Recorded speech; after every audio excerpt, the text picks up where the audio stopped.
More of the lunch. Maybe that's not.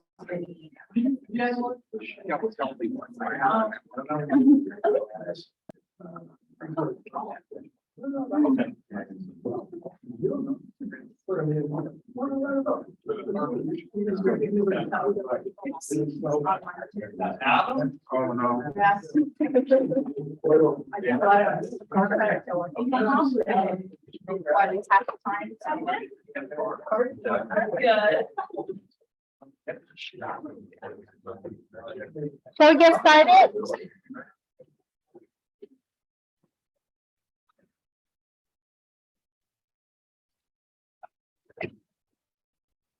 Well, good morning, everyone. Good morning. Let's get started. Thank you for joining us here at the City of Surprise for the West Valley Liaison meeting. Today, Kristen, I'm sorry, I'm going to Kristen, oh, I'm sorry, forgot to introduce myself. I'm Jennifer Tran. I'm with Chaircom, but I am the West Valley Liaison. This time is going to be a City of Surprise. Kristen's going to introduce her team to us. All right, I'll pick it up. Thank you. All right. I want to go around to introduce someone. Absolutely. Yeah. So we can do you want to do that first? Yeah, let's do that first. All right, we're going to do introductions and go around the round. So I'll start off. I'm Kristen Titler, the Public Works Director for City of Surprise. Learning with engineering manager. Mark Dorsey, city engineer. Carlos Sanchez with T-Well International. Chris Woolery with Kimberly Horn. Ryan Marks with Kimberly Horn. Amy Forsyth with Southwest Traffic Engineer. Abby Gardner. Michelle Medina with WSP. Lucinda Wisdowski. Bruce K with Nino and More. Frank Gonzalez with Sun. Carmelo with Michael Baker, but most of them on my wife. I'm Jay Yenner with Citec. Awesome. Well, thank you. Wow. And then we have Armando over here. Sounds good. Thank you so much. Yeah, of course. But thank you guys for joining us and coming all the way out today to hear a little bit about Surprise. Today we're going to go, I guess we've already done some introductions. So I'm Kristen Titler again, Public Works Director, and we have Nooning Lemke, Development Review Engineering. Mark Dorsey is our new city engineer, and Armando Lopez, our CIP manager. And today we're just going to give an overview of kind of what's going on in Surprise, what are some critical issues that we're facing, and also we'll end up with Armando can give some updates on new opportunities that may be coming your way. We'll be focusing a little bit, Nooning will give an overview on development review side. We'll talk about a couple of issues in transportation and then again end up in CIP. But before we started, I wanted to introduce Mark Dorsey and just get up and give a little brief overview of who he is, where he comes from, just so you get to know our city engineer a little bit. Yes, good morning and thank you very much. I've got a little crib sheet here because I promised Kristen I would keep it to 5 minutes. I tend to be, I'm a scene setter, I'm a storyteller, and that comes with age. So sticking to my script, so I'm a Washington native, born and raised in the Puget Sound area, about an hour west of downtown Seattle, ferry ride over on the peninsula. I actually lived here for 2 years, 79 to 81, right out of high school. I was going to be an architect. That was my big dream, to wear a fuzzy, nice woolen sweater and be brooding and, design things. But when I got out of, when I left here in 81, the interest rates for construction, I think were peaking 20%. And I had an architect tell me to go into engineering because it was steady. And I thought, well, I don't know anything about trains, so why would I become an engineer? And suddenly I have been in engineering for 40 years. So graduated from Seattle University, very good university. Really good student to professor ratios there. Graduated there 87. And I'm licensed in Washington and Idaho and as of the 27th, I'll be licensed in the state of Arizona as well. Let's see. Oh, so I've got 20 plus years civil consulting, started from, hand drafting back in the day. A lot of you don't probably aren't even old enough to know even what Stadia 3-wire note reduction is. Using Cohen pen and ink and triangles and planimeters and all the stuff that we did before computers. So started as a draftsman, designer, project, engineer, project manager. So every chair in an office I've sat in 20 years. Did a lot of medical, big commercial, a lot of residential. So I was always in the residential and commercial private sector. I didn't get into the municipal stuff till ironically after 20 years in the consulting world. I shifted over for 6 years actually working for a developer. So I went from the world of scope and budget and schedule and client relations to performa and capital calls and delivering projects on time and predictability. That was my world, working for a Hong Kong based and San Francisco based developer. So after that, I ironically went to the dark side and I went as the public works director, city engineer for the city of Port Orchard, which is just on the Kitsap Peninsula across from Seattle. They were 8,000 strong at the time, very large urban growth area. And when I left, they were pushing 16,000. And we were dealing with decades of neglect. We had to have a water moratorium because we didn't have source. We had water rights issues. We didn't have enough source. We were looking at transportation issues. And so, to go through that experience, to go from a sleepy little town that didn't want to comply and just wanted the world to pass them by, and then growth management said, no, you're going to provide urban services, you're going to provide housing, you're going to provide jobs, and to grow over 14 years, double in size.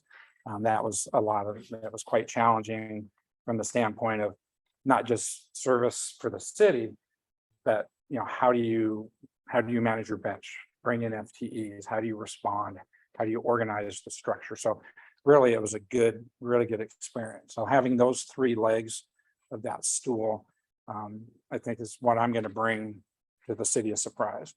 I have sympathy for developers when they get pushed. I have understanding of what the consulting world goes through, and that you really don't want to go to the interview stage if you're second place, because you put a lot of time and effort into getting that proposal to come in first last. So I understand the consulting world very well. I understand the developers very well. And, 14 years running a city, that was a good experience too. So I was also appointed by the governor of the Public Works Board through the Association of Washington Cities as representing cities' public works. And basically we would get legislative dollars, and then we had a revolving fund program. So we would take the legislative dollars, 200 million, whatever.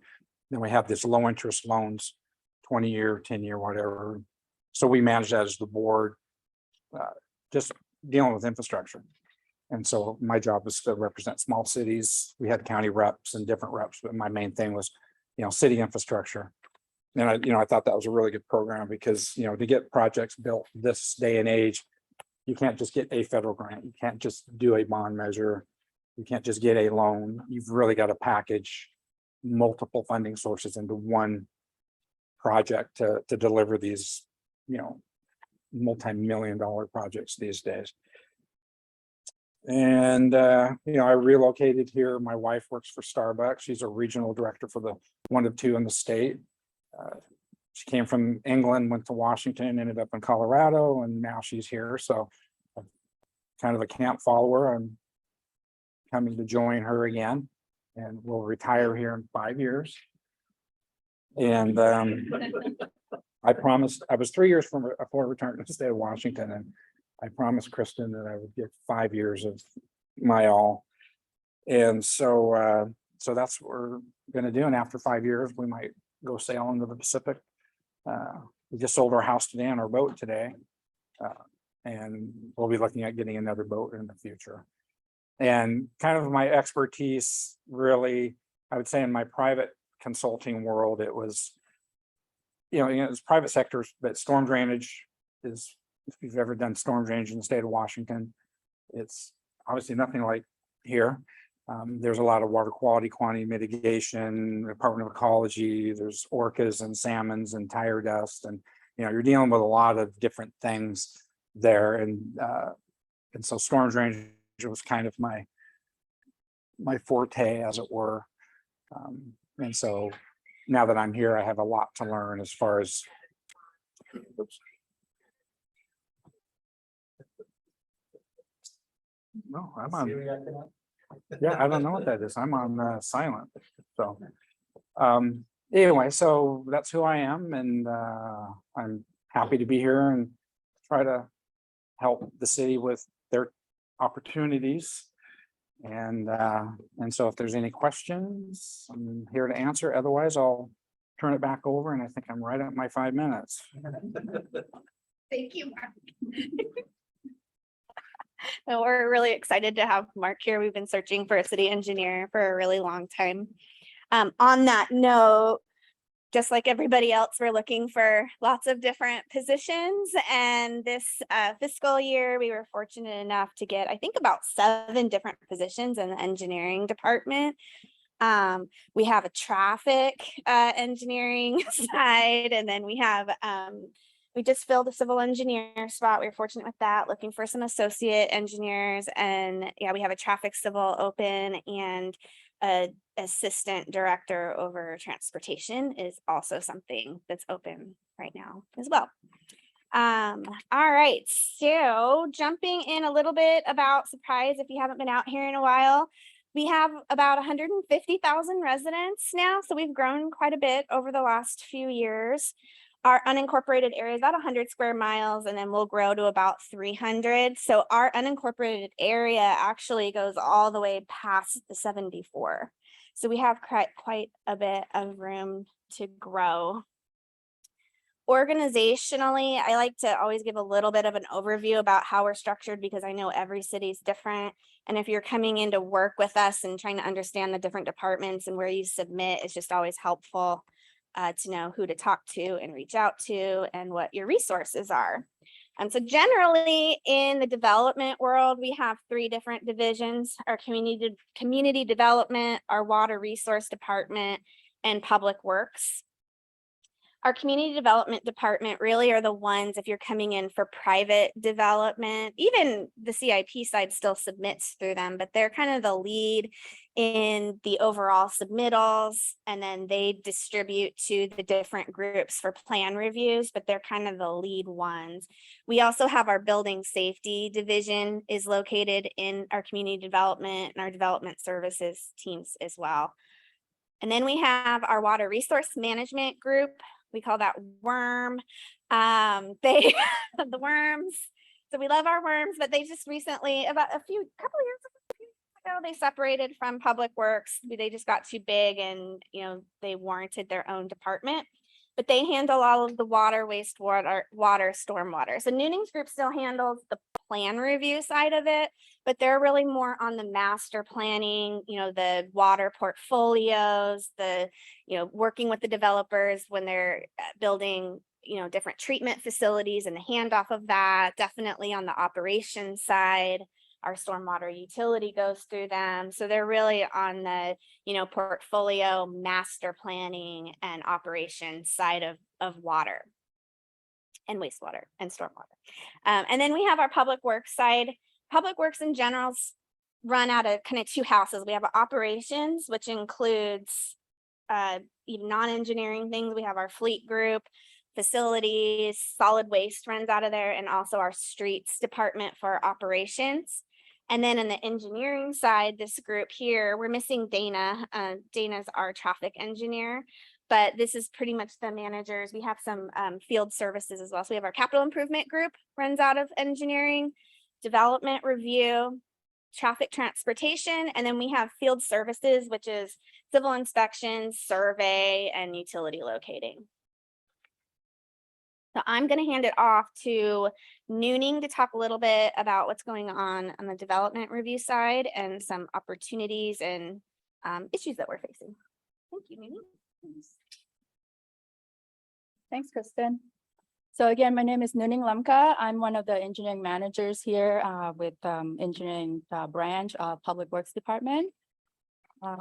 So my team consists of, right now we have 2 civil engineers, 2 associate civil engineers and 1 development services specialist. We're growing into probably maybe have room for a lot more, but right now, according to what Kristen has mentioned, that we got some new positions, so we're filling some of those vacancies. So right now we're excited to have one of the PE, the civil engineer that we've hired recently. So hopefully he'll be starting with that shortly. And then we still have job ad out for the associate 2 position for associate engineer for my group, and also a development services specialist as well. So as you can see, so basically my team, we handle mostly civil plan review. That could range from residential, commercial, dry utilities, such as fiber projects, things like that. And you could see, according to this, these 2 charts, so this is the, you can see the increase of the amount of volume of work that we have. It hasn't been slowing down, so we're just looking for more help. What's interesting to see this, when Chris, I can't remember, when did you take over this team? I think 2013 or 13, 14. yeah, as you can see, when Kristen when Kristen was in charge. So when Kristen was in charge, everything was very manageable, and we have more time to do forward thinking, planning, things like that. But now, as you can see with the the staff that I have, at least in my team, we're just trying to put out deadlines day to day, and Still staff increase. yeah. So hopefully with the new positions that we're gaining, that will help. So of course, some of these big projects that we've been seeing coming through the door, Rancho, you probably hear some of these projects: Rancho Mercado, Terra Verde, Desert Oasis, Asante, Austin Ranch, Sahara Hotels, and a whole bunch of projects in the Posada area. And a lot of these projects, there are challenges in some of these ones, especially you probably heard of these leapfrog developments where developers decide to, oh, the land is cheap over here, in the middle of nowhere, let's go and build something. And of course, the challenge we're having is there's no infrastructures at all. How do we get there? There's no roads, water, sewer, things like that. So it's like a constant challenge that we're facing. And then on top of that, we have, other agencies that have to coordinate. And the big ones that we have currently is if they have development that's next to, let's say McDOT city limit, we'll have to coordinate with them, and make sure that they're in the loop and get their input and approval and things like that. So, and these some of the commercial projects, city center. So we're still expanding within this, square mile here. Of course, we have the Ottawa University. They're currently under expansion right now to get 2nd residential dorm in. Westmac, that's one of the past project that we've been pretty successful with. And Posada, that's an ongoing commercial projects that we have along, the Bell and 303 area as well. So I've mentioned some of the critical issues already, such as leapfrog developments, but also we have a lot of fiber projects now that are coming in. And the issue we're having right now is, so we have all these development projects that are going on. So we would have the road constructed, but then the fiber companies would come in and they will try to cut into our newly paved road. So that's an ongoing challenge that we're facing. Where we have this pavement surcharge in our code. So we're trying to implement that, but it's on a case by case basis. And the next one, the rural road standards. So that's, I touch a little bit on, having the leapfrog developments that's next to, let's say, McDOT, residents, and trying to accommodate and not impact them too much, So right now we don't have so-called, the rural standards in our engineering development standards right now, but we're working on that to try to improve what we require. Drainage, of course, it doesn't rain very much, but when it rains, some area floods. And especially the areas where when development comes in, they only improve, their frontage half. So then we're waiting for the next developer to come in and close the gap, but we don't know when, we don't control that timeline. So sometimes we have to look into the interim condition and how to handle these drainage issues. The next one is agency reviews. So that's, an ongoing challenge. And I know developers have expressed a lot of, frustrations, I guess you would say, because we have cold water, that you have to deal with. We have MWD, of course, McDOT, and so, also City of Mount Mirage as well. So that's one of the things that, as a consultant, I'm hoping that you would do your due diligence upfront and, maybe talk to client and say, hey, this project is in, we have to deal with EPCOR, MWD, all these other agency, and, reach out to them early on, don't wait till the third or fourth review and then trying to figure out how to get the approval. So the next one, of course, the quality and quantity. So that means lately, we've been seeing a lot of civil plans coming in and they're not complete. And I'm assuming because your clients maybe are rushing you through and you don't have time to QA/QC, I don't know, but we're not your QA/QC. So please, before you submit anything to us, please try to check your plans before it come in, because I'm right now, because of the amount of workload we have, I'm trying to be a little bit more strict now. So I asked my staff, if the plans appear to be incomplete, we're gonna have to reject it because we don't have time to go through and QA/QC your plans. So if you can, help us out, that would be great. And of course, because even though I have a few, staff that's going to be added onto my team, that's still not enough staff. So right now we're doing the on-call. We're currently trying to pick a list of on-calls through procurement, and so that's ongoing. And I don't know, the timeline on when we have that list. Armando might be able to chime in after. So I think that's about it for me. Yep. So Kristen can talk about transportation. A little bit about traffic before we get into CIP side, but back on the development review. Again, Armando will be talking a little bit about opportunities on the CIP side, but Nooning mentioned our on-call services. She has a small budget, so she doesn't just do plan review. She also does anytime that there's existing issues, the team researches, sees what the problems are, helps Armando's team when we're looking for projects that we need to do. Sometimes we have small projects that don't necessarily warrant a large CIP project, and those would typically go through Nooning's group. So sometimes there's bridge plan review. Because we don't have structural engineers to review that. We may have small watershed designs or small, drainage features that we need to design on behalf of the wastewater and stormwater group. So there are some opportunities through the development review side that isn't necessarily through Armando's group. So I just wanted to touch on a few of those opportunities. And she did talk a lot about the agency review. So that's kind of a good segue into some of the transportation gaps that we have. We do have a lot of, McDOT County Islands. We're surrounded by McDOT. We're surrounded by Peoria on one side, Buckeye on another, El Mirage on another, Glendale on another. So we have quite a bit of agencies that we need to coordinate, especially on the transportation side.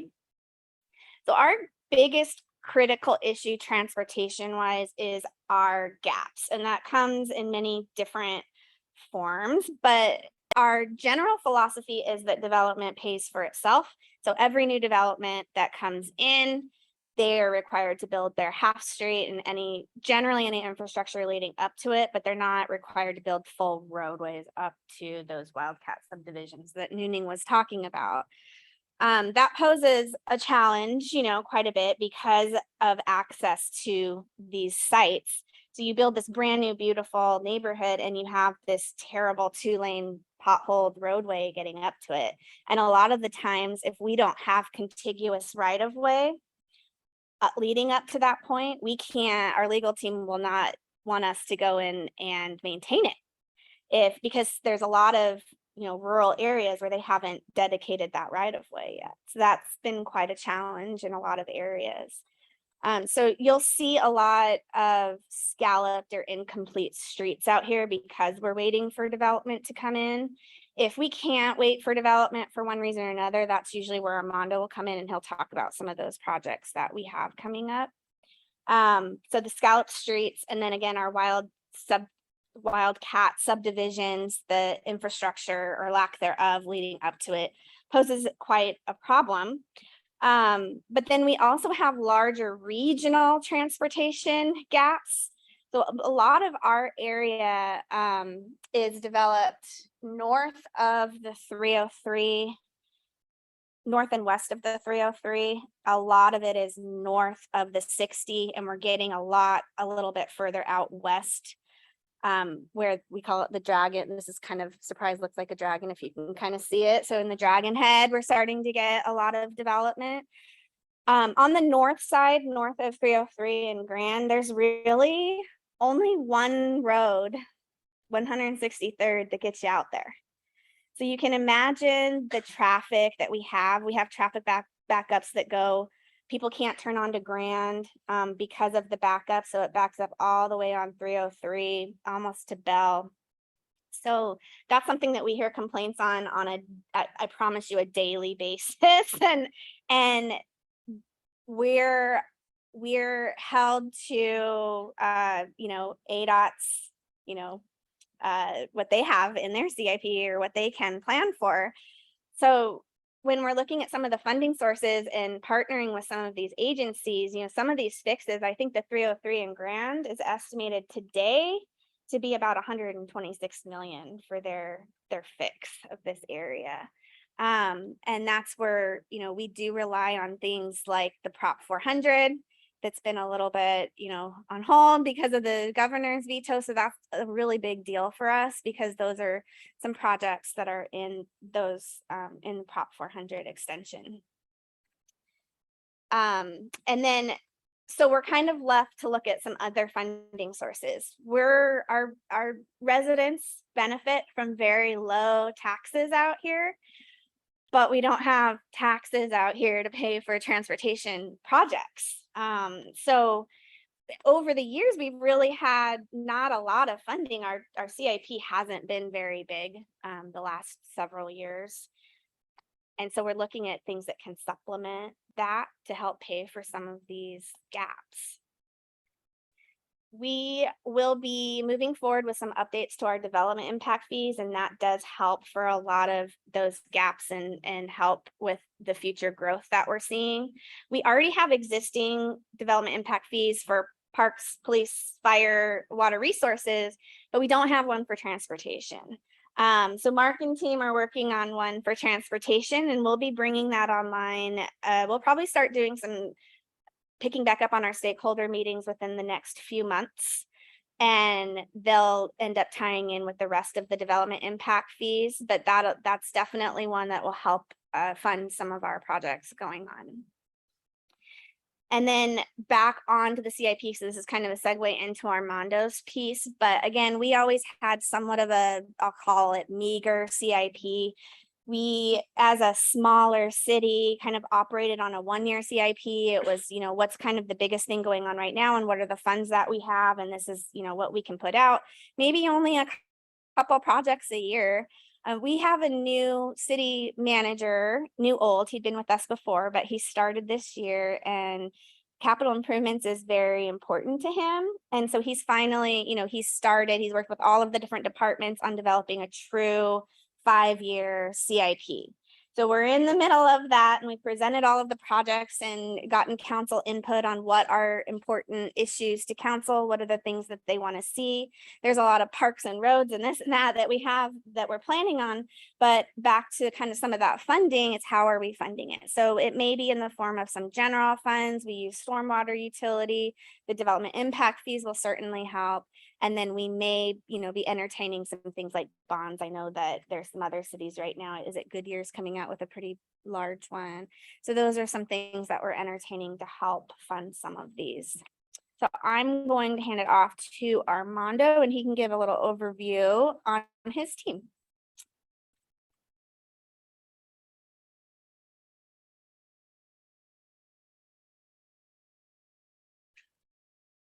Thank you, Kristen. As Kristen mentioned, we've always had a pretty lean team with our CIP group. My name is Armando Lopez. I'm the new CIP manager. Basically started as the CIP manager in May of this year after being a CIP project manager for about a year and a half before that. On our team, we have Jamie Sullivan, who's also a CIP project manager, Greg Army, a project manager, and Deacon White is our newest project manager, kind of rounding out our team. We're finally at full staff. And then Kristen Taylor has really supported us with all the administrative aspects and contract aspects and billings and invoices, really helping with our budgeting as well for all of our projects. So this has been the size of our team for a long time. We might hopefully be adding maybe another member over the course of the next year or so, because as Kristen mentioned, our council and our city manager have a new emphasis on CIP projects, specifically on parks and roads. They really want to build those around the city. As you mentioned, we just finished up we're possibly looking at an additional bond coming out. We're kind of dipping our toes in the water to see what projects might go on that if we decide to go out for it. But I think on our last meeting that we had out here, and surprise for ACEC, we discussed a lot of our bond projects. We were kind of in the middle of delivering those, and we're actually really proud because we delivered on all of our bond projects on time. When it came to that first bond that we ever did, we had Litchfield Road as part of it, Waddell Road as part of it, and Greenway Road as part of it, as far as roadway infrastructure. That also included our public works facility, a new fire station 308, as well as a police evidence and training center. So all those projects, and I think some more, were delivered as part of that bond. So we're really proud of that. We're looking to come on the heels of that and put out more capital improvement projects, as well as possibly do a second bond in order to facilitate some of the funding that's needed for those. As Nooning and Kristen mentioned, we are currently in the process of reviewing our on-call. It was just put out and we had it just closed recently, so I'm sure some of you might have applied to it. We're reviewing all the proposals that came part of that. We appreciate all the work that went into that, but we got a lot of response from it. We're really excited for that because what it enables us to do is kind of shorten the time frame on some of our projects when it comes to procurement selection and everything that goes on with that process. So, be on the lookout for the on-call that's coming out, and some of the projects that I'm going to be mentioning might be using the on-call as far as our selection process for the design on that portion. The other portion that we're looking to do is also at JOC in the future for contracting on-calls. That really helps us. Currently, we piggyback on a lot of agreements from our neighboring municipalities. But we're really, as we grow as a city, we want to be able to have our own and be able to manage our own contracts as part of that.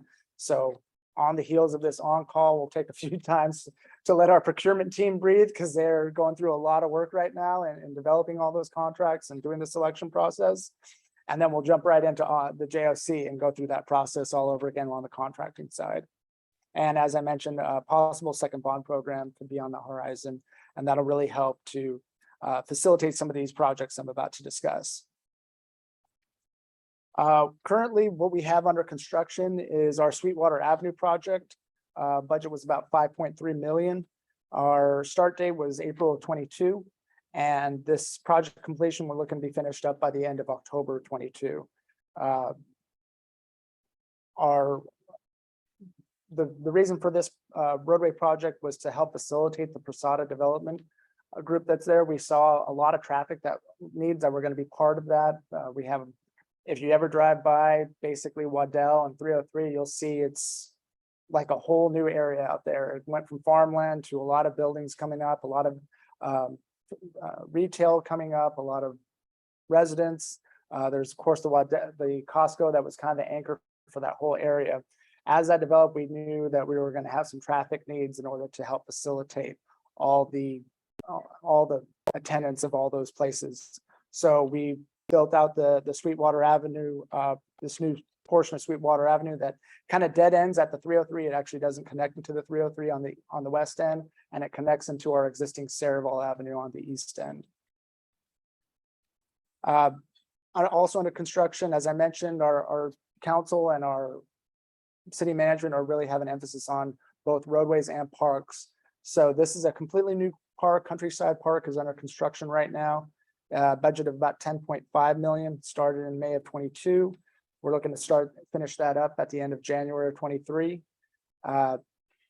This is along Greenway, just east of Reams Road out here. So if you're on your way back, going back down to the 303, you can check that out on your way out, because it's, you know, in the middle of a lot of construction activity. This new park has, you know, new restroom with it, obviously new parking, new lighting.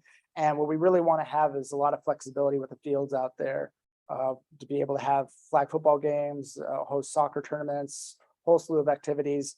And so this new park really enables that portion for the city. Right now, if you were driving by City Hall, you'll probably notice a lot of activity right by our standard park here, the community park, our first major park here within the city, Surprise. This project started out in June, and we're looking to also finish up this project by the end of January, and had a budget about 5.5 million. This is more of a restoration project for our existing lake that's out there.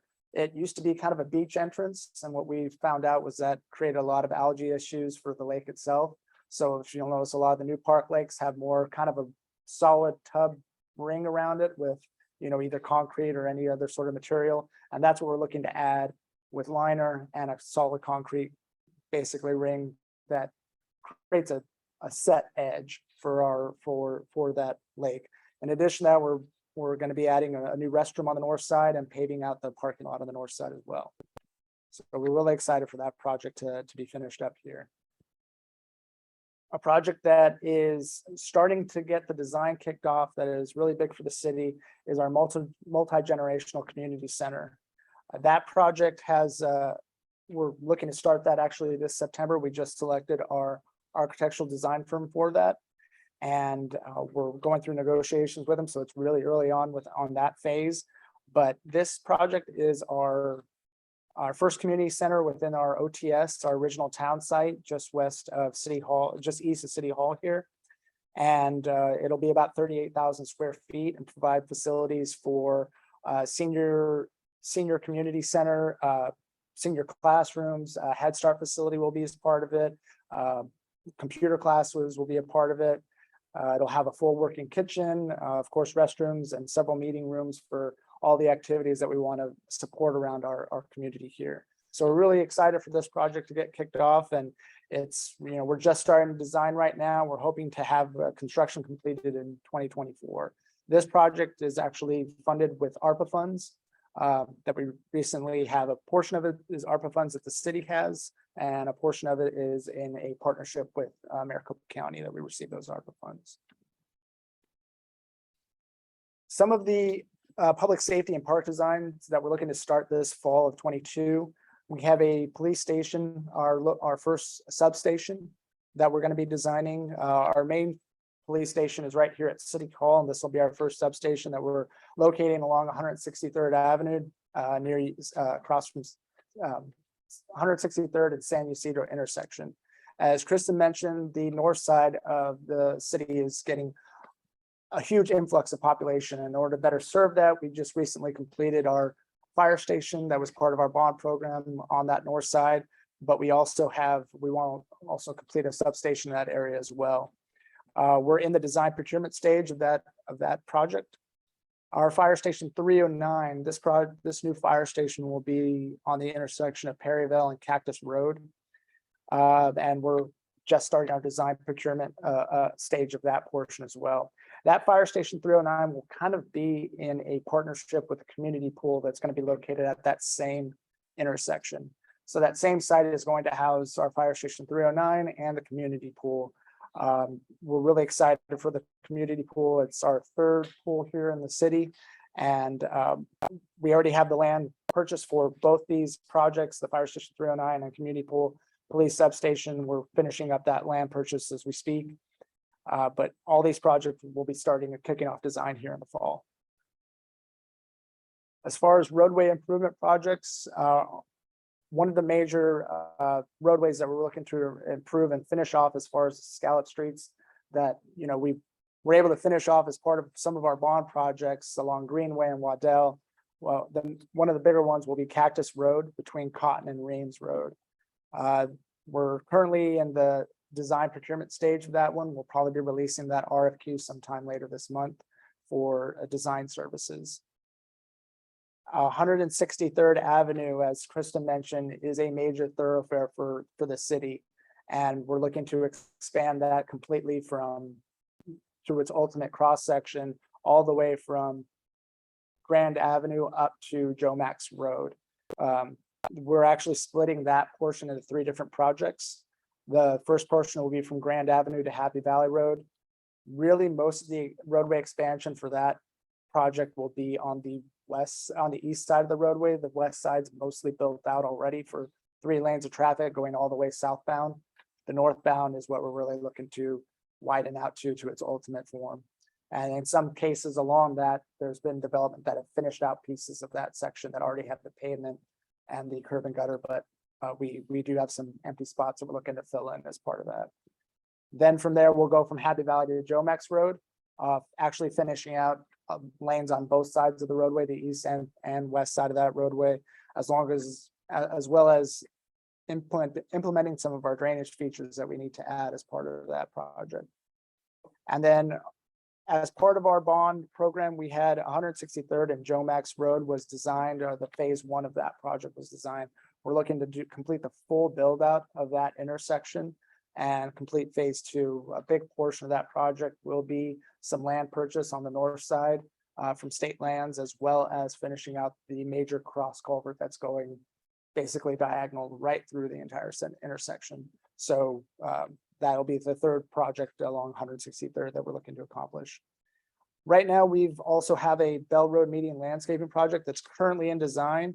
And it's a landscaping lighting project. We're looking to upgrade our landscaping along Bell Road here from basically Grand Avenue all the way out to Beardsley Canal. As you might notice, there's a lot of grass out there, and with the new water conscious status in mind for a lot of cities around the valley, we're looking to try and eliminate all that turf that's in the medians and upgrade our landscaping within the medians, as well as upgrade our kind of out-of-date lighting that's along there, that section of roadway as well. So as you can see, we have a lot of projects that, you know, are just listed here. There's also a lot that, you know, are kind of in the cooker for us. And as we develop our 5-year CIP plan and continue to update that year after year, we're gonna have a lot more opportunities, I feel, especially with all the growth that the city's had. We have to keep up with that and then go in advance of that as well, to be able to provide parks, public safety, and transportation services that can facilitate all the growth that we've had in the city and future growth we will have. So in light of that, really keep an eye on our procurement website. This QR code, if I'm not sure if you can get it from where you're sitting. If not, definitely, oh, it worked. Okay, good. I think I got a thumbs up from the back. So we're working all the way from the back. We this will take you right to our procurement page, where you can really always keep an eye on the opportunities that come out for both design services and construction services that are coming out. And obviously, you can always reach out to me as well and email me for any information that you're looking to get on future opportunities with the city as part of our CIP program. So, and with that, I'll go ahead and hand it back off to, well, actually, I'll kind of open it up for comments, questions to any of us, I guess. Yes. One of our online viewers. Krista mentioned develop review opportunities wouldn't go to Armando. How did you learn about these opportunities? Well, I think the on-call that we're putting out as that we currently finishing up, one of the services that was part of that on-call was development review services. It really is a supplemental service that helps Noonings groups. So as they identify areas where we really, if we have an influx of permits that are coming in and influx of reviews, and hey, we need to have that supplement use, she'll reach out to basically myself and procurement.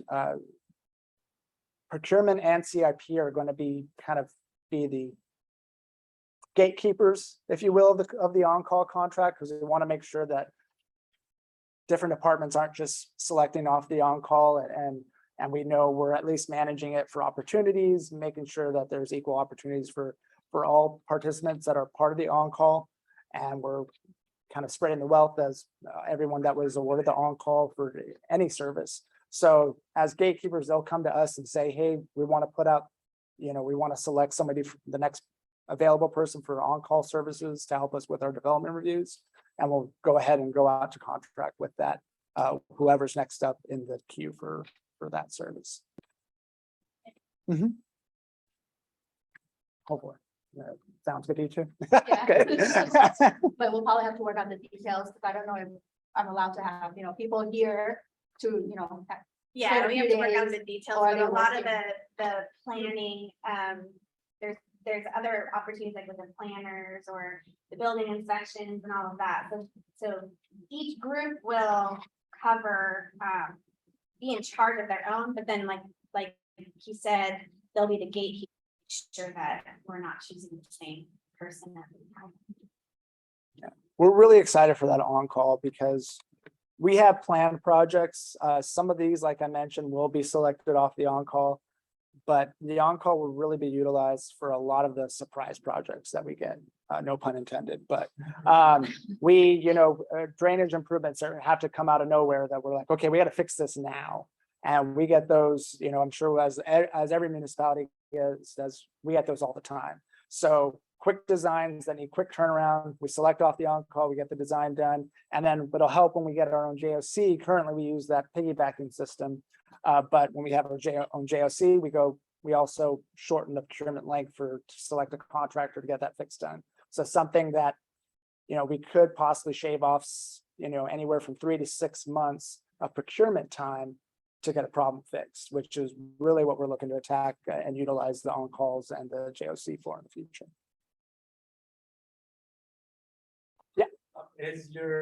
Once you have the list of consultants, is your selection process based on a ranking system, or is it going to go off of qualifications for the specific project? We're working out the details of that right now with our procurement group. Basically, we'll probably rank them initially off of our first selection from every service, because we're selecting anywhere from 3 to 5 firms for every service. Or it might be 2 to 5, but it'll initially have a ranked order based off of that selection. But then at the same time, we understand that, for instance, civil engineering service, it might have a wide breadth. So there might be one firm that has a better expertise to attack a certain solution than another firm. So we will utilize that, but overall, our biggest thing is to make sure that we are being equitable as far as our selections off the on-call.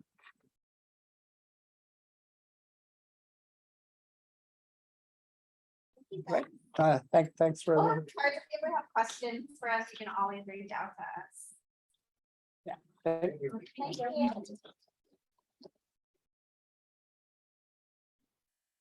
Thank you everyone for joining. Just a little bit of announcement. We have roads and streets on the end of this month, September 28th to the 30th, in Tucson. So sign up. There's still time. I'm hoping to get one more West Valley Liaison meeting in for the year to wrap up the year. So be in the lookout. That's all I have. Thank you for joining us. Have a good day, everyone.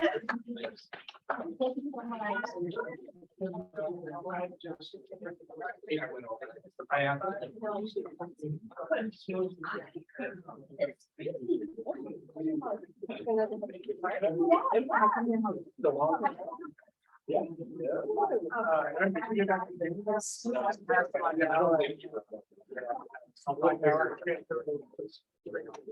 I haven't seen it much.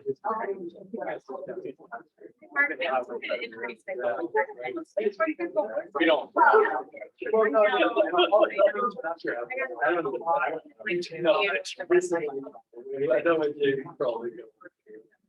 Maybe I'm Kelly. He's doing a lot of.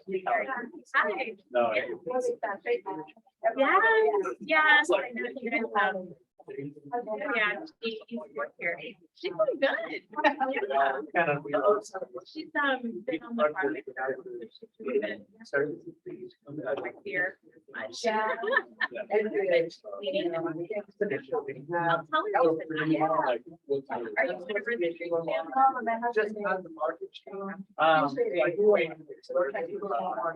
Yeah. Yeah. I think it's all.